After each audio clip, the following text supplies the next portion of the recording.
Remnant is a key object in the Five Nights at Freddy series. Remnant is the term for a soul that possesses inanimate objects, making it the reason behind the paranormal occurrences in the series. It is believed that William Afton started his killings as a way to obtain Remnant in order to gain immortality, although this is impossible since William only discovered Remnant after the original 5 animatronics got possessed. So he was already killing before he found out about Remnant. But Remnant also appears as a collectible in FNAF AR Special Delivery. But, with everything we've come to learn about this series, is it possible that what we know is a lie? That's what we're exploring today. Let's do it. According to police reports that saw the substance in the FNAF books, it's appeared to be a bubbling liquid mercury. The appearance of this glowing silvery liquid is similar to Remnant depicted in the novel trilogy, particularly in the fourth closet, which makes sense given that Remnant, as we know, is a combination of human soul and metal, which is created when a soul possesses a metal-based object like an animatronic endoskeleton. In the Fazbear Frights books, where most of this lore comes from, its powers are expanded upon. Remnant can be used to make already living beings even more powerful through the power of positive memories, kind of like how everyone gets defeated by the power of love in The Flash. The primary scientist studying Remnant is Dr. Talbert, a friend of Phineas Taggart who studied its negative counterpart, Agony, which now means that the Agony that possesses animatronics and the human soul are two different things, but seemingly both of which had to come from someone who died. Talbert studied Remnant because his daughter Renelle was sick when she was younger and he wanted to hold on to the good memories of her in case he lost her. Remnant could also be isolated and put into a certain object, so Talbert created a pendant made from Remnant metal as a gift for Renelle.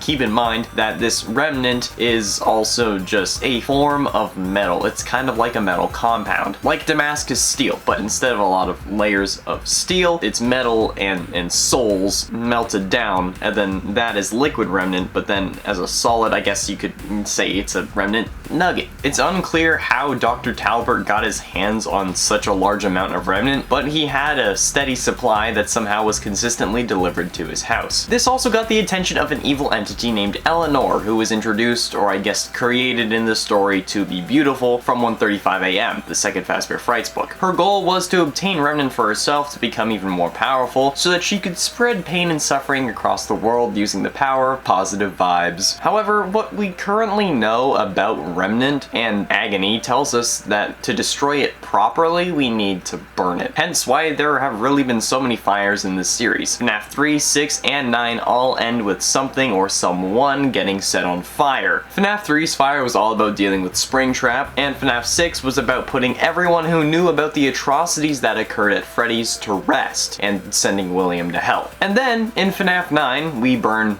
Trap multiple times to get him to stop possessing Freddy, and to again try to kill him. Because Gregory is not above killing. That's a topic for another day. And this is because Henry learned that the only way to destroy Remnant and put these beings to rest was through fire. But is that really how we deal with these animatronics and people? Because while 9 out of 10 doctors recommend Crest Pro Health toothpaste, 3 out of 3 FNAF fires haven't worked. We have been told that fire is the only thing that is hot enough to burn off Remnant and to actually destroy it, aside from the fact that matter cannot be created nor destroyed, but it's also been described as a liquid metal. Liquid metal is a hell of a lot hotter than your typical run-of-the-mill gasoline fire, trust me, okay? I have the expertise in this department, so in essence, every single animatronic who is supposed to be set free by a cleansing fire hasn't been so far. The only time we've seen souls actually be put to rest is in FNAF 3's Happiest Day minigame, which involved no fire and just putting the souls to rest by giving them what they wanted, a birthday party. But how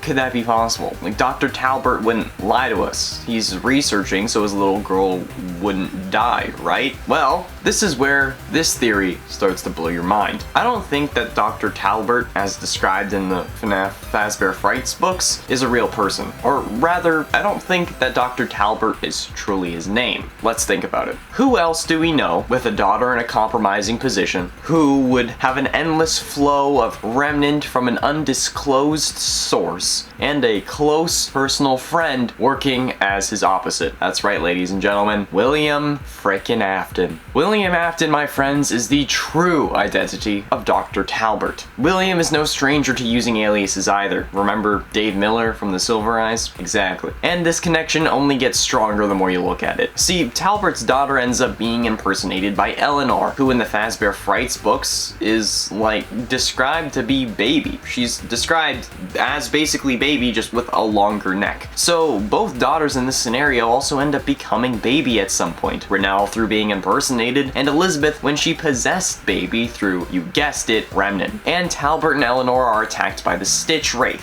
What does that relate to?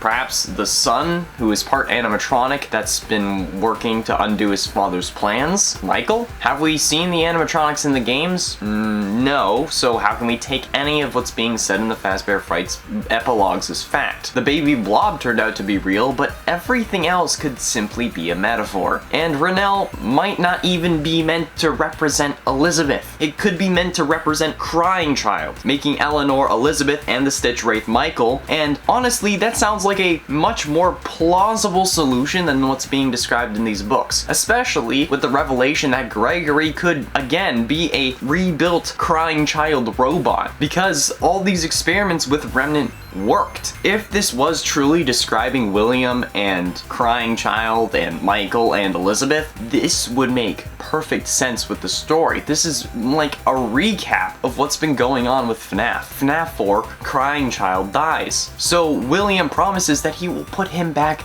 together by finding Remnant after he kills the 5 missing children and then disassembling them in FNAF 3's minigames when he releases the spirits and then gets trapped in the Springlock suit. But then we also learn in the original novel trilogy that the Remnant from the original 5 animatronics was injected into the Funtime animatronics. So while the Funtime animatronics have the souls of the 5 missing children all combined into one, they also are serving as an experiment for how he can use it to bring back his son. And he even injects Eleanor, who was impersonating Renelle, with the Remnant, just as he recreates Crying Child into Gregory. So here's how I see it. William as Talbert through, I'm guessing, just journals that Henry just somehow stumbled onto were made to spread the rumor of Remnant needing to burn, to be destroyed, so that if Henry ever tried to stop William, he wouldn't be able to. That's why William knows he'll always come back. He's rigged the game, and in doing so, ensured the survival of himself, his daughter, and his 2 sons. Renelle is a representation of Crying Child, having been bitten at his birthday party in 1983 that William is trying to save. Eleanor is the power-hungry daughter Elizabeth that only wants the Remnant for herself, even willing to abandon her father to die to live another day, as we see with the Afton amalgamation, or even kill her father, as we potentially see at the end of the true FNAF Security Breach ending. And the Stitch Wraith is Michael,